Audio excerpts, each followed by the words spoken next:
Anne-Marie Orrock here, and today we are talking about the failings of managers in the hiring process, and we're going through the screening phase.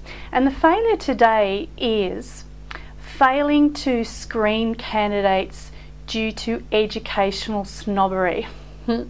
Now this one gets the most controversial response, and basically what it is managers and HR professionals who screen people out based upon the fact that they don't have, for example, a degree qualification. Now this is a real bugbear for me, and I have challenged many a manager in my time, and when it came down to it, they really didn't have a solid reason for why the individual, not so much the individual, but the job required a degree, and was it really an essential criteria.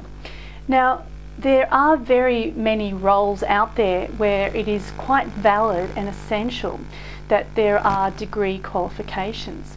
However, there are, on the balance, a bazillion times more other roles that really don't require degree qualification, and equivalent experience or other forms of education or qualification is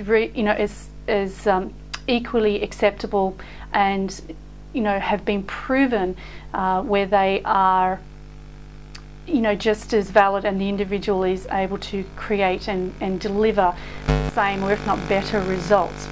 So I think many a time, in my experience anyway, I've heard people within agreement with me who say just because someone has a piece of paper doesn't necessarily mean that they're the best person for the role. And similarly, just because they don't does not mean that it's really valid to screen them out of the process. So I challenge you, and I challenge to really look deeply into whether the role really needs to have it.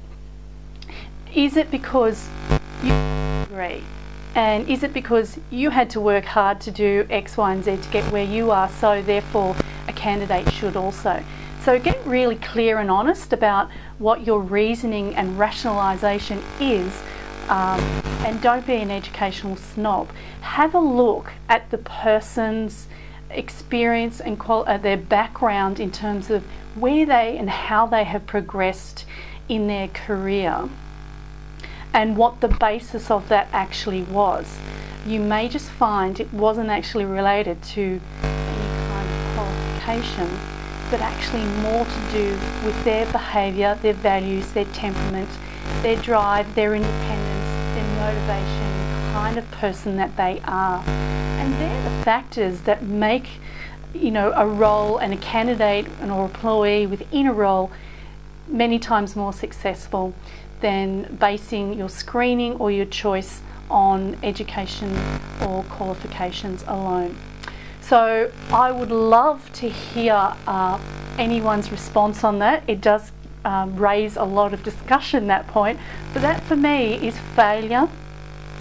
Failure number 6 in terms of failing in the hiring process. Join me next time when we're now moving on to the interviewing stage and the failings that crop up during that phase. Have a great day. I'm Anne-Marie Orrock, and